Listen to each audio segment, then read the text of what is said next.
করেছেন সিভিককে দিয়ে কালেকশন হচ্ছে পালালে ওইটা 200 টাকা ভিডিও দেখাবো। এখানে একটার পর ঘন্টার পর ঘন্টা এখানে আপনাকে কে পয়সা নেবার অধিকার দিল? Bridge charge. আসুন আসুন এখানে আসুন আসুন আপনি টাকা কালেকশন করছেন লজ্জা লাগে না আপনারা আগের থেকে দেখে আসছি। হ্যাঁ, কত টাকা নিল তোর কাছে? হ্যাঁ 200 টাকা কিসের জন্য নিয়েছে? 200 रुपये लिया ना? हाँ, ये बस अंदर जाने के लिए 200 रुपया है। हाँ 200 ना? ठीक है ठीक है। এটা কি তোলাবাজি চলছে নাকি সরকার? তোলাবাজি লরিগুলোকে লাইন দিয়ে দাঁড়িয়ে আছে। ডাকুন, আপনার ওসিকে ডাকুন। তোলাবাজি করছে।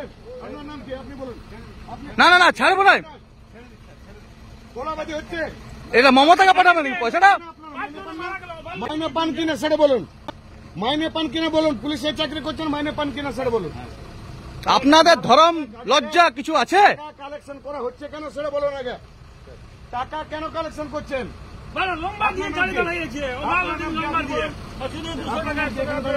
ওই সিভিককে দিয়ে কালেকশন করেছেন। এখানে আসুন আসুন, হাইকোর্টে কেস মামলা না করে দেবো।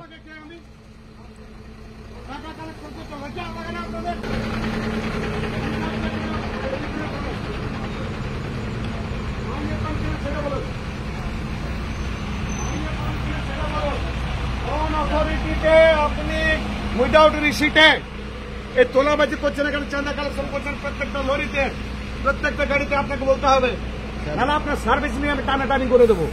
আপনাকে রিসিট দেখাতে হবে আপনারা কোন বেসিসে এই কালেকশন করছেন। এখান থেকে তৃণমূলের ফান্ডিং হচ্ছে কি? এখানে কি তৃণমূলের লোকসভা ভোটের জন্য ফান্ডিং করছেন? কালীঘাটা টাকা যায় না না স্যার না। কোথায় এই কালেকশন টাকা যায়? না স্যার, কোথায় কালেকশন পাঠান? লজ্জা করে না উর্দি করে গেছে। আর সিভিককে দিয়ে আপনি কালেকশন করেছেন? সিভিককে দিয়ে কালেকশন হচ্ছে। পালালে ওইটা 200 টাকা ভিডিও দেখাবো। এখানে একটার পর ঘন্টা এখানে গাড়িগুলোকে লাইন দিয়ে রেখে দিয়েছে। তোলাবাজ হয়ে গেছেন এখানে, তোলাবাজ দালাল একদম। পুলিশে ভর্তি খুলে আপনারা দালালি করুন, অনেক জায়গা আছে।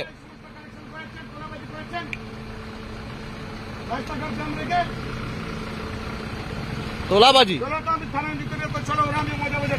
চলুন চলুন থানাতে চলুন। একই কেস, ওই তোলাবাজি শুধু তোলাবাজি। এই তোলাবাজি বর্তমান আমরা আগে এরকম দেখিনি। 2011 পরে জবে থেকে এই তৃণমূল সরকার গঠন হলো, তারপরেই ধীরে ধীরে ধীরে ধীরে মানে এখন তো আমি সকালবেলাও একটা ভিডিও দিয়েছিলাম, সকালবেলা না সরি গতকাল, যে আমি বলছি এখন একটা মান্থলি ট্যাক্স মানে রোড ট্যাক্স, ইন্স্যুরেন্স এই সমস্ত দেখেছি আমরা। এখন নতুন করে একটা মান্থলি ট্যাক্স যেটা পুলিশরা নিয়ে থাকছেন, জানি না এই টাকা যাচ্ছে কোথায়। এবং এই ঘটনাও রঘুনাথপুরের, এবং রঘুনাথপুরের যিনি এমএলএ বিবেকানন্দ বাউরি, এই রঘুনাথপুরের এমএলএ বিবেকানন্দ বাউরি মহাশয়, তিনি এর আগেও আমি ভিডিও দেখেছিলাম, আপনাদের দেখিয়েছিলাম, যে তিনি রাস্তায় যাওয়ার সময় যদি কোথাও এরকম অনৈতিক অন্যায়ভাবে গাড়িওয়ালাদের কাছ থেকে টাকা নেওয়া হয়, তিনি কিন্তু দেখা মাত্র দাঁড়িয়ে যান, তার যতই কাজকর্ম থাকুক তিনি দাঁড়িয়ে যান এবং সেখানে দাঁড়িয়েই ভিডিও করেন, প্রতিবাদও করেন। আপনারা দেখলেন ভিডিওতে বলছেন যে এই টাকা কোথায় যাওয়া হয়, কাকে দেওয়া হয়, বা কী সোর্সে এই টাকা নেওয়া হচ্ছে।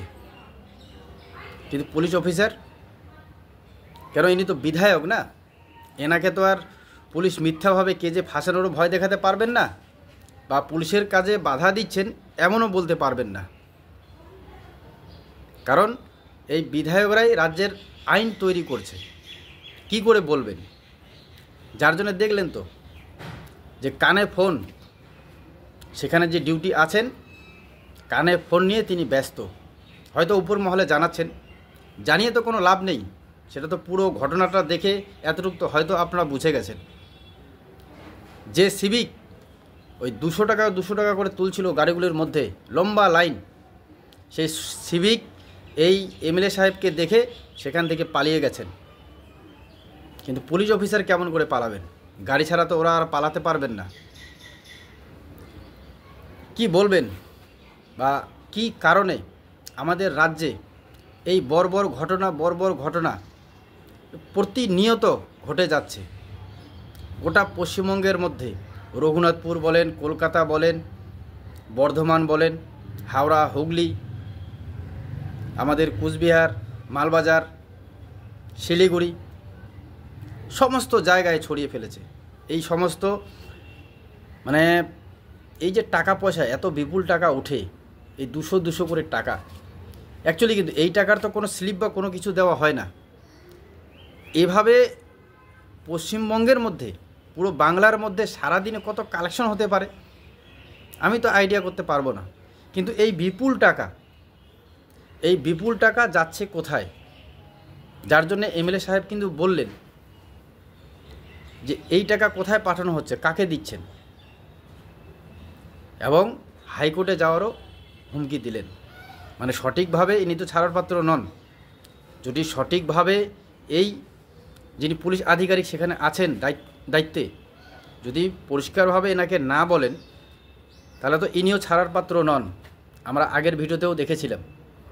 এবং ইনি সোশ্যাল মিডিয়ায় এই সমস্ত ভিডিও করে ছাড়েন মানুষকে দেখানোর জন্য, মানুষ যাতে এই সমস্ত ভিডিও দেখেও সজাগ এবং সচেতন হন।